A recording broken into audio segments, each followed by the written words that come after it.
नमस्कार, मैं जितेंद्र जैन और आप देख रहे हैं खबर समय जगत। आई नजर डालते हैं आज की कुछ ताजा तरीन खबरों पर। भोपाल वैक्सीन की कमी को लेकर कांग्रेस बार बार प्रदर्शन कर रही है, जिसको लेकर चिकित्सा शिक्षा मंत्री विश्वास कैलाश सारंग ने कहा कि कांग्रेस अभी तक वैक्सीन का विरोध करती रही, जनता को गुमराह किया। वैक्सीन मत लगवाओ। पूरे देश में करोड़ों लोगों को वैक्सीन लग गई है। मध्य प्रदेश में कल 2 करोड़ का आंकड़ा हमने पार कर लिया। मध्य प्रदेश में लगभग 2 करोड़ 45 लाख लोगों को हमने वैक्सीन लगवाई।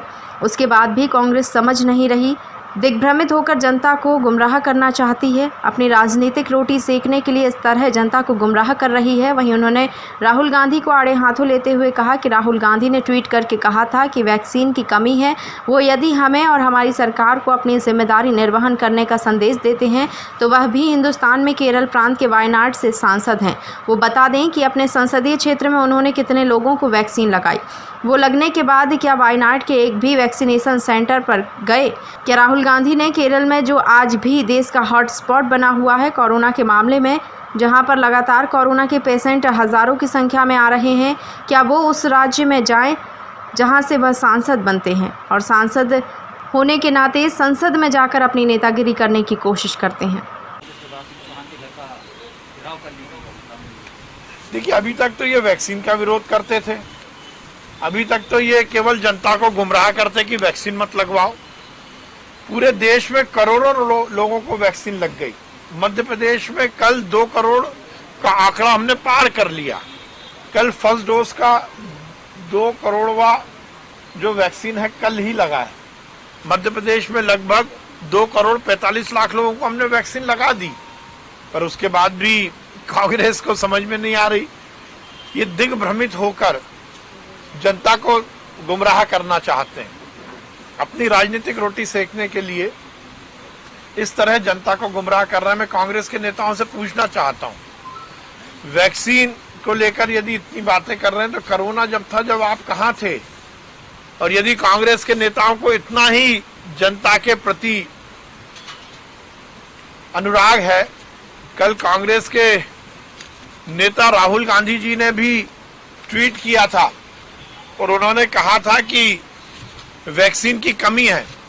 मैं राहुल गांधी जी से पूछना चाहता हूं, वो यदि हमें और हमारी सरकार को अपनी जिम्मेदारी निर्वहन करने का संदेश देते हैं तो वो भी हिंदुस्तान में केरल प्रांत के वायनाड से सांसद हैं।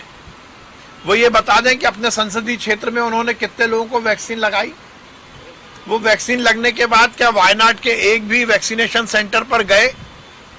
क्या राहुल गांधी जी ने केरल, जो आज भी देश का हॉटस्पॉट बना हुआ है कोरोना के मामले में, जहां पर लगातार कोरोना के पेशेंट आ रहे हैं, हजारों की संख्या में आ रहे हैं, क्या वो उस राज्य में गए जहां से वो सांसद बनते हैं और संसद में जाकर अपनी नेतागिरी करने की कोशिश करते हैं?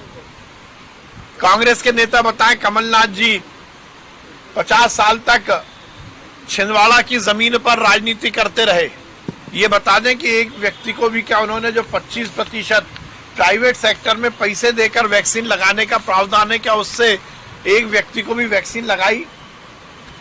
राजीव गांधी फाउंडेशन, जिससे नेहरू परिवार पल रहा है, जिससे ऐशो आराम करके सोनिया गांधी, राहुल गांधी और प्रियंका गांधी चमचमाती हुई गाड़ियों में घूम रहे हैं, जिस राजीव गांधी फाउंडेशन में करोड़ों अरबों रुपए का वो चंदा लेते हैं, उस राजीव गांधी फाउंडेशन से क्या एक भी व्यक्ति को वैक्सीन लगाने का उन्होंने निश्चय किया?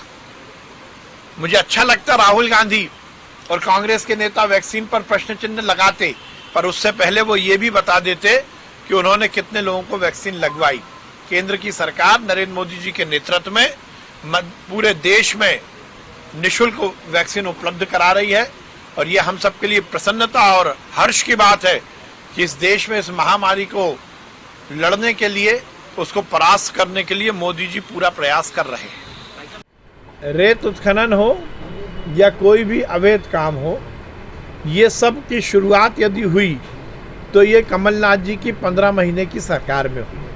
अब कमलनाथ जी या कांग्रेस के नेता कोई भी मुद्दा उठाएं, ये उनका संवैधानिक अधिकार है। कोई भी विधायक विधानसभा में कोई भी मुद्दा उठा सकता है, पर अच्छा रहेगा कि उसमें वो 15 महीने की जो कांग्रेस की सरकार का कुशासन था उसका भी जिक्र करेंगे, तो दूध का दूध और पानी का पानी जनता के सामने आएगा। अभी भी अवैध उत्खनन के शिकायतें आ रही हैं। देखिए, हमारी सरकार लगातार कांग्रेस की सरकार के समय तो कांग्रेस के मंत्री कह रहे थे अवैध उत्खनन, और हमने तो कार्रवाई की है। और आप देख रहे होंगे कि प्रशासकीय अधिकारियों पर बहुत बार माफिया हमला करता है। ये इस बात को इंगित करता है कि हमारी सरकार का प्रशासन को स्पष्ट निर्देश है कि अवैध उत्खनन नहीं होना चाहिए, और हम कटिबद्ध हैं, मध्य प्रदेश में अवैध उत्खनन नहीं होगा। और केवल अवैध उत्खनन रेत का नहीं, इस मध्य प्रदेश में कोई भी माफिया काम नहीं कर सकता।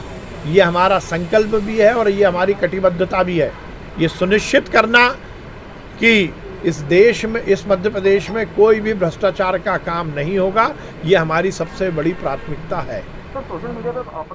खबर समय जगत के लिए संवाददाता शक्ति Bharti, Bhopal. For latest news, subscribe to our channel and press the bell icon.